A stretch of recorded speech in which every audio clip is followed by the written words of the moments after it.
Bonsoir Catherine Conconne. Bonsoir. Vous êtes sénatrice de la Martinique, membre du Parti progressiste martiniquais, fondé par Aimé Césaire et rattaché au groupe socialiste au Sénat. On est ravis de vous recevoir sur notre plateau pour cette semaine spéciale Cœur Outre-mer. Vous avez lancé une grande enquête intitulée « Aller virer ». En créole, ça veut dire aller-retour. Je le prononce bien ? C'est très bien. C'est très bien. Vous avez tenté de comprendre pourquoi les jeunes partent les uns après les autres de l'île. Près de 5000 partent chaque année et ne reviennent pas. Vous dites il y a urgence, il faut réagir au plus vite avant que l'île ne devienne un territoire fantôme. La situation est si grave que ça. Elle est extrêmement grave. On vit une véritable hémorragie démographique. Aujourd'hui, c'est plus de 10 personnes qui manquent à l'appel chaque jour à la Martinique. 10 personnes qui partent ? Qui partent, ou alors pour ne pas une natalité qui est trop faible et qui ne permet pas le renouvellement naturel. Donc, quand on additionne les deux, on se rend compte qu'on a un territoire qui, en moins de 10 ans, a perdu plus de 30 000 habitants. Donc, c'est vraiment catastrophique.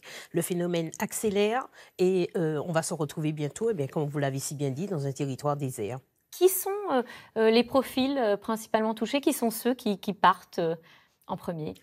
C'est avant tout les jeunes. Vous savez, le niveau de formation a quand même énormément progressé chez nous. On est passé de 3 ou 4 lycées à plus de 20 aujourd'hui. Donc, plus de jeunes ont accès au savoir, c'est tant mieux. Passent leur bac, ils veulent faire des études supérieures. Jusque-là, c'est très bien et on ne peut qu'encourager cela, même si on aurait souhaité que des formations soient complétées à la Martinique et que l'on puisse continuer de faire des études supérieures, plus également dans notre île. Mais quand ils partent, le problème, c'est ces jeunes qui, en fait, sont effectivement très bien formés jusqu'au bac, c'est ça que vous dites, mais qui n'ont pas ensuite les formations universitaires nécessaires pour les accompagner. Il y a des formations, mais dans certaines, il y en a qui n'existent pas, peut-être à cause du marché. On n'a pas d'école d'ingénieur, par exemple, parce que, le marché étant si petit, il serait peut-être difficile d'avoir une école d'ingénieur, et encore. Mais il y a des formations, on a une université, il y a des formations, mais dans beaucoup de domaines, les formations ne sont pas assez complètes, ne vont pas assez loin pour qu'un Martiniquais puisse dire « je fais toutes mes études dans mon pays ». Donc, ça pousse au départ. Le départ, c'est toujours attractif. En plus, quand on est jeune, on a tous envie de partir. C'est un peu normal. Il y a des offres extraordinaires qui sont faites à la fois aux États-Unis, au Canada, en France, voire en Europe plus largement. Et le jeune séduit par faire des études, ce qui est très bien, mais en tout cas, les passerelles n'existent pas pour créer le déclic du retour. Voilà. Le déclic du retour, on va y revenir. Juste la situation aussi pour ceux qui aimeraient rentrer et travailler en Martinique notamment. Le chômage est très élevé sur l'île, on va voir ces chiffres. Je crois qu'on a 18% de la population active. C'est un joli chiffre, c'est plus de 20%. Ah, plus de 20% aujourd'hui. Voilà, donc on est sur le double de ce qui se passe dans les Et dans la catégorie dite des jeunes, c'est-à-dire des moins de 25 ans, souvent le chômage dépasse les 60%. Donc on est dans ce territoire, effectivement, où l'emploi pose problème, et l'emploi pose encore plus problème sur des catégories très peu formées.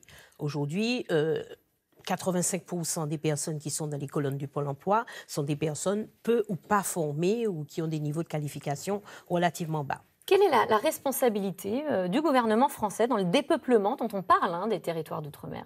Mais il y a des responsabilités à tous les niveaux. Je ne vais pas pointer du doigt l'État puisque beaucoup de politiques publiques qu'on aurait pu avoir menées ici, beaucoup plus. Mais bon, on a tous des motifs à revoir un certain nombre de choses. Il y a des actions quand même politiques qui ont été menées il y a des dizaines d'années. Des actions ignobles. Je pense notamment à Bumidum. Le Bumidum, vous savez... Raconte ce que c'est, oui. Voilà, dans les années 60, la Martinique est très peuplée. La moyenne d'enfants par femme dépasse les 7. Donc, c'est un territoire qui est très fécond, qui compte beaucoup de jeunes et en même temps beaucoup de chômage. Alors, les jeunes sont là, trépignent, et souvent, le moindre petit incident se termine en manifestation. Ça grouille énormément sur le territoire. Michel Debré, dans les années 60, jusqu'en 82, il a fallu attendre l'arrivée de François Mitterrand pour arrêter cette saignée organisée. Créer en place un bureau de migration des DOM, et qui a fait qu'entre les Guadeloupéens et les Martiniquais, on compte plus de 40 000 personnes jeunes, dans la force de l'âge, qui sont partis travailler ailleurs et ont souvent fait leur vie ailleurs, ont enfanté ailleurs. Et cette génération de jeunes qui auraient pu naître chez nous du fait de parents qui seraient restés à la Martinique n'existe pas aujourd'hui. Donc, on a des creux dans notre pyramide des âges qui est aujourd'hui des creux qui sont irréversibles. Alors, on va revenir avec vous sur les secteurs les plus touchés aujourd'hui sur l'île. Et je voulais quand même parler d'un secteur touché de plein fouet qui est la santé.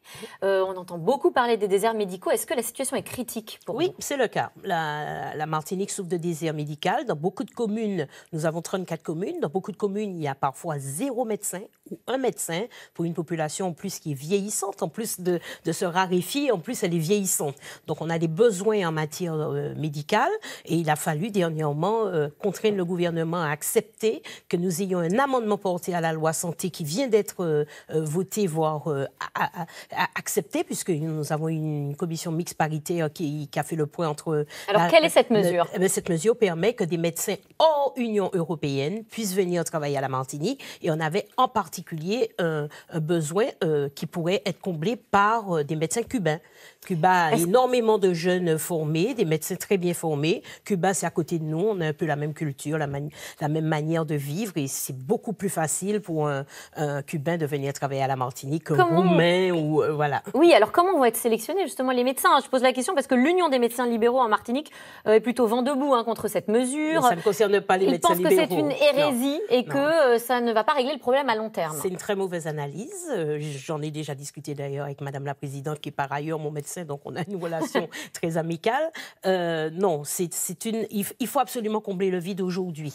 Et je ne comprends pas que les médecins libéraux soient vent debout, dans la mesure où ça ne concerne pas le milieu libéral, ça concerne uniquement les hôpitaux. Ils seront sélectionnés sur les mêmes diplômes les mêmes les diplômes. médecins français. Il y aura bien sûr une circulaire ministérielle qui donnera les consignes aux ARS. On a une ARS locale qui prendra les mesures pour mettre en place une manière la plus efficace et la plus optimisée de pouvoir faire recours à ces médecins. Alors, malgré les très nombreux départs de l'île dont on a parlé, votre enquête tord le cou aux idées reçues, puisqu'on découvre que 85% de ces jeunes qui partent aimeraient rentrer chez eux. Alors, quelles sont les pistes? Vous parliez de déclic tout à l'heure pour favoriser le retour. Eh bien, déjà faire la passerelle. Quand un jeune s'installe en France, il est installé en France, il est dans son train-train, métro, boulot, dodo. On n'a pas d'éléments. On peut prendre des nouvelles du pays, mais on n'a pas d'éléments au fond qui puissent permettre de voir ce qui se passe dans le pays.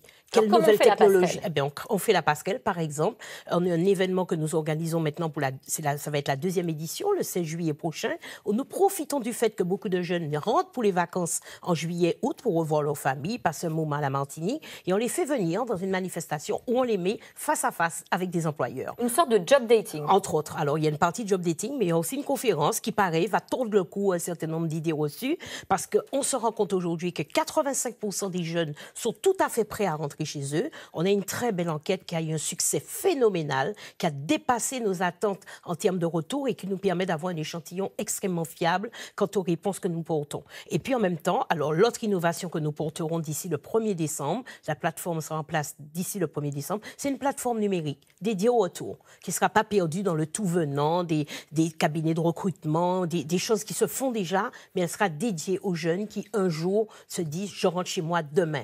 Comment se loger, comment venir, comment faire garder ses enfants, qu'est-ce qu'on peut mettre en place, mais aussi quels emplois sont aujourd'hui disponibles et qui ne trouvent pas de main-d'œuvre disponible également localement. Et ça, c'est bientôt? Ça, c'est bientôt, donc le 16 juillet, pour notre manifestation qui a un succès grandissant. D'accord, et la plateforme? Plus de 500 personnes l'an dernier y ont participé. La plateforme sera mise en ligne dès le 1er décembre prochain. Eh bien, on va suivre ça de près. Merci Avec Catherine plaisir. Conconne d'être venue sur notre plateau. Merci de votre invitation. Merci à vous. Tout de suite, c'est dans l'air. N'hésitez pas à poser toutes vos questions par Internet ou par SMS au 41 555. Bonne émission à vous.